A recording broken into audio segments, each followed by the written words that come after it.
ये ग्वालियर का high court है और आप देखिए सामने मेन गेट है और सामने एक गाड़ी आपको दिख रही है, उसमें बाबा साहब अम्बेडकर की मूर्ति है। और ये अद्भुत नज़ारा आपको इसलिए दिखा रहा हूँ कि वो मूर्ति जो है कुछ चंद लोग जो हैं इस हाई कोर्ट के अंदर ले जाने नहीं दे रहे हैं। महोदय जी से निवेदन करना चाहेंगे कि आप शांति व्यवस्था बनाए रखते हुए आप सभी लोग माननीय एसपी साहब से हम लोग वार्तालाप करके और इन पर एक ज्ञापन के माध्यम से लीगल कार्रवाई की मांग करेंगे। जो लीगल कार्रवाई होगी उसकी मांग करने के लिए हम लोग आए हैं और जल्दी हम यहाँ से एसपी कार्यालय पहुँच रहे हैं सभी साथी। सोचिए कितनी गजब की बात है, जिस व्यक्ति ने देश का कानून बनाया, संविधान बनाया, उसी की मूर्ति को ग्वालियर के हाई कोर्ट के अंदर एंट्री नहीं दी जा रही है और ये मामला जो है बहुत बढ़ता जा रहा है। तो ये आपसे ही पूछ रहे हैं हमारे, ये बताओ क्यों लगेगी बाबा साहब की प्रतिमा? ये प्राइवेट प्रॉपर्टियां हैं क्या? मेरे को परमिशन दिला दो, लाओ मैं 90% वकील खड़े कर देता हूँ, मैं लगाता हूँ राम जी की प्रतिमा, लगा दो परमिशन। नमस्कार, जोहार, जय मूलवासी। मैं हूं विनोद कुमार देव। आप देख रहे हैं i24 न्यूज डेली। साथियों, बाबा साहब को लेकर के काफी बड़े पैमाने पे विरोध होता रहा है, पहले से भी विरोध होता चला आ रहा है। इवन आपको जानकारी है कि आरएसएस और इससे संबंधित तमाम लोगों ने बाबा साहब के पुतले जलाए थे आजादी के आसपास। 26 जनवरी सन 1950 को संविधान लागू हुआ, उसके बाद भी बाबा साहब का विरोध लगातार जारी रहा। ऐसे में ग्वालियर हाई कोर्ट में बाबा साहब की प्रतिमा लगाने को लेकर के एक विवाद पैदा हो गया है, जिसने पूरे भारत में सामाजिक और राजनीतिक तनाव उत्पन्न कर दिया है। ग्वालियर से हमारे साथ जुड़ चुके हैं माननीय राजेश कुशवाहा जी, राष्ट्रीय महासचिव ओबीसी महासभा नई दिल्ली। सर, स्वागत है आपका हमारे चैनल पे। बहुत बहुत धन्यवाद सर, सबसे पहले जानना चाहेंगे सर, ये जो विवाद पैदा हुआ, ये क्या वजह है मुख्य विवाद की? देखिए, जिस तरह से इस देश के अंदर आप लगातार देख रहे होंगे, जब से बीजेपी सत्ता में काबिज हुई है, यह देश कभी हिंदू मुस्लिम के नाम पर, तो कभी हिंदुस्तान पाकिस्तान के नाम पर लगातार दो धड़ों में बढ़ता हुआ जा रहा है। और ये पूरी रणनीति के तहत आरएसएस या बीजेपी इस कार्यक्रम को ऑर्गेनाइज कर रही हैं। अगर हम आज ग्वालियर के संदर्भ में बात करें कि बाबा साहब की मूर्ति लगाने का विरोध जो लोग कर रहे हैं वो सवर्ण और ब्राह्मण लोग हैं। अगर मैं बात करूं कि इनका विरोध केवल ग्वालियर में क्यों है, जबकि सुप्रीम कोर्ट के अंदर बाबा साहब की मूर्ति लगी है, क्या हाई कोर्ट सुप्रीम कोर्ट से बड़ा हो गया? नहीं। उसके बावजूद भी ये लोग यहाँ ग्वालियर के अंदर इतना विरोध कर रहे हैं और इस तरह की मीडियाबाजी कर रहे हैं कि हम लोगों को उकसाया जा रहा है कि हम लोग कुछ उग्र आंदोलन कर जाएं और एक पेचीदा मामला बन जाए और बाबा साहब की मूर्ति फिर हाई कोर्ट के अंदर लगने से रह जाए। सर, एक बात जानना चाहेंगे हम आपसे कि मध्य प्रदेश बार एसोसिएशन भी क्या इस विरोध में शामिल है? बिल्कुल। मध्य प्रदेश का बार एसोसिएशन क्या इस विरोध में शामिल है? जबकि बार एसोसिएशन को तो किसी विरोध में शामिल नहीं होना चाहिए, तो क्या ऐसी कंडीशन है वहां पे? बिल्कुल। ग्वालियर के अंदर यहाँ के, मैं आपकी मीडिया के माध्यम से उन दो जजों के नाम भी उजागर करूंगा, मिस्टर आहलूवालिया जी और श्रीधरन जी, जो ग्वालियर हाईकोर्ट के अंदर हैं। ये खुले तौर पर बार काउंसिल की जो मीटिंग उसमें हुई थी, उसमें उन्होंने स्पष्ट कहा था कि हम यहाँ ग्वालियर हाईकोर्ट के अंदर बाबा साहब की मूर्ति को नहीं चाहते। ये ऑन रिकॉर्ड नहीं है, लेकिन ये बात उन्होंने कही थी। इसी को संदर्भ बनाते हुए जब उन मनुवादी जो लोग, जिसको जो बाबा साहब की मूर्ति लगाने का जो विरोध कर रहे हैं, उनको यहां से ताकत मिली कि उनके फेवर में कुछ जज खड़े हो गए, इसलिए वो इतना बड़ा मुद्दा इस चीज को बनाने जा रहे हैं कि कैसे भी करके बाबा साहब की मूर्ति ग्वालियर हाईकोर्ट के अंदर ना लग सके। सर, बताया जा रहा है कि बिल्डिंग कमेटी और मध्य प्रदेश शासन का लोगों ने मंजूरी नहीं लिया है, ये बातें सामने आ रही हैं। देखिए, जो वकील इस बिल्डिंग कमेटी में थे, या वो वकील जो बाबा साहब की स्टैचू लगाने के लिए वहां आंदोलनरत थे या पहले से लगातार वो संघर्ष कर रहे थे, उन दोनों के बीच विवाद बना। वहां के जो अनिल मिश्रा जी हैं और पाठक जी हैं, जो वहां के अध्यक्ष हैं बार काउंसिल के, बिल्डिंग कमेटी के, उनका कहना यह था कि आप हमसे पूछें, तब हम इस मूर्ति को हम लगाने के लिए आगे से परमिशन देंगे। लेकिन जो उस कोर्ट के अंदर जो वकील, जो बाबा साहब की मूर्ति लगाने के पक्षधर थे, उन्होंने अपने स्वयं से चंदा करके, स्वयं से फंड जनरेट करके उस मूर्ति को लगाने का उन्होंने प्रयास किया। इसको लेकर के उनमें विवाद खड़ा हो गया कि क्यों ना यहां हम अब तिरंगा लगाया जाए।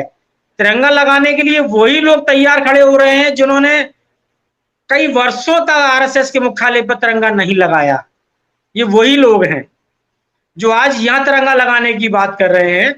आप ये देखिए कि जब पहलगाम में अभी जो हमला हुआ, उसमें कुछ लोग मारे गए, हमारे भारतीय लोग मारे गए, तो हिंदू करके संबोधित किया गया।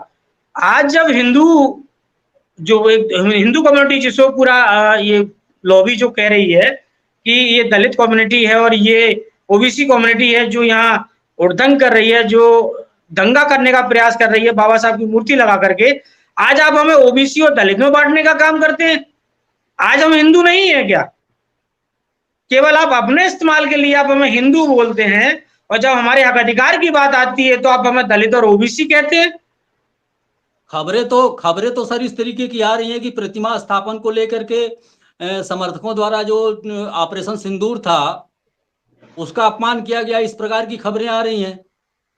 प्रतिमा लगाने के जो समर्थक लोग थे उनके द्वारा ऑपरेशन सिंदूर का अपमान किया गया था, खबरें इस तरीके की बताई जा रही हैं। नहीं नहीं, बिल्कुल गलत खबर है ये, और ऐसा कहीं भी नहीं था। हम आज भी भारतीय सेना के साथ खड़े हुए हैं। जो लोग इसके पक्षधर थे मूर्ति लगाने के लिए, वो भी भारतीय सेना के साथ खड़े हैं। आज जो सरकार सत्ता में है, हम इस बिंदु पर, ऑपरेशन सिंदूर पर, आज हम सत्ता के साथ भी खड़े थे। हमारा यहाँ कभी भी विरोध नहीं था।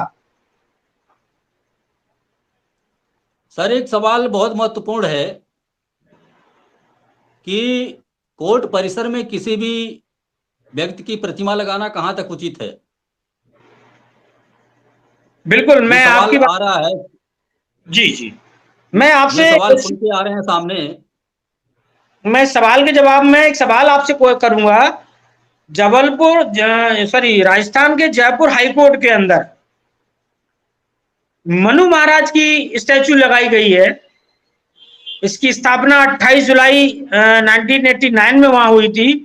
तब से लगातार वो विवादों में, आज 29 वर्ष हो चुके हैं, उसके बावजूद भी उस पर पर्दा डाला हुआ गया है, उस पर केस चल रहा है कि इसको हटाया जाए कि लगा रहने दिया जाए।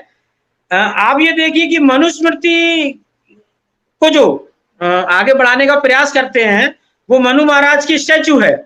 क्या मनुस्मृति से ये देश चलेगा या बाबा साहब के संविधान से ये देश चलेगा? आज आजादी के बाद बाबा साहब के संविधान से ये देश चलता है, मनुस्मृति से ये देश नहीं चलता है। जो लोग इसको मनुस्मृति से चलाना चाहते हैं, वो लोग ही बाबा साहब की मूर्ति लगाने का विरोध कर रहे हैं। हम उनसे आज कहना चाहते हैं कि मनुस्मृति स्त्री व शूद्रों के बारे में बेहद अपमानजनक, अन्यायकारी व्यवस्थाओं का लिखित विधान है। इसको दुनिया जानती है, लेकिन मनुस्मृति के समर्थक इस बात को नहीं मानते हैं। समाज में असमानता को स्थापित करने वाले मनु की मूर्ति को न्याय के दरबार में लगाना कहां तक उचित है, मैं आपसे जानना चाहता हूं। क्या सुप्रीम कोर्ट इस बात की परमिशन देता है कि जिस कोर्ट के अंदर संविधान के द्वारा, न्यायपालिका के द्वारा इस देश के व्यक्ति विशेष को कानून के अधिकार प्राप्त हैं, क्या वो मनुस्मृति के माध्यम से हमें प्राप्त हो सकते हैं? अगर वो प्राप्त होना है मनुस्मृति के माध्यम से, तो फिर हमें संविधान की जरूरत कहां है? इसका मतलब ये निकलता है कि ये लोग जो बाबा साहब के संविधान को नहीं मानते, वो लोग इस देश के अंदर संविधान को भी नहीं मानना चाहते। वो लोग मनुस्मृति के साथ इस देश को चलाना चाहते हैं, जो कि संभव नहीं है। सर जानना चाहेंगे कि ग्वालियर हाई कोर्ट में सिर्फ कुछ अधिवक्तागण विरोध कर रहे हैं या संपूर्ण बार एसोसिएशन विरोध कर रहा है? कुछ अधिवक्ताओं को आगे करके पूरा बार एसोसिएशन इसके विरोध में खड़ा है।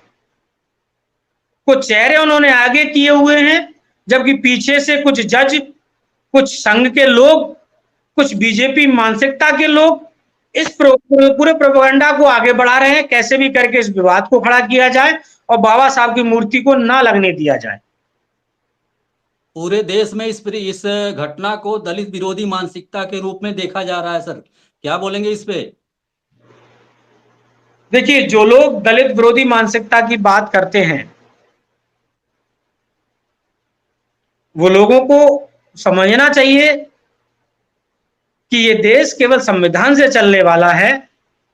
अगर वो मनुस्मृति से इस देश को चलाना चाहते हो तो वह अपने लिए दूसरे देश की मांग कर सकते हैं, लेकिन भारत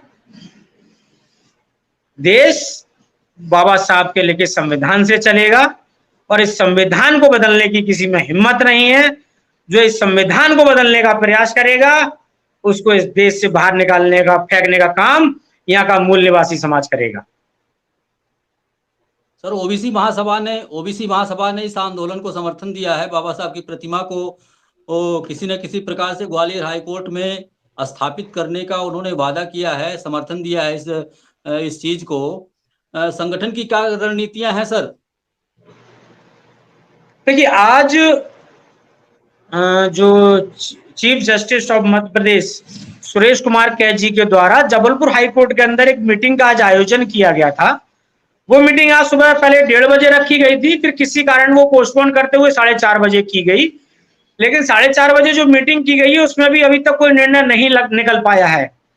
उसमें निर्णय ना निकलने का कारण मुझे यहाँ तक लग रहा है कि अगर निर्णय नहीं हो रहा है तो इसका मतलब ये है कि कैद साहब हैं, जो chief justice of Madhya Pradesh हैं, वो बौद्धिस्ट विचारधारा के व्यक्ति हैं और वो जो लोग इस मूर्ति लगने का जो विरोध कर रहे हैं वो शुद्ध आरएसएस और संघ और मनुस्मृति के समर्थक लोग हैं।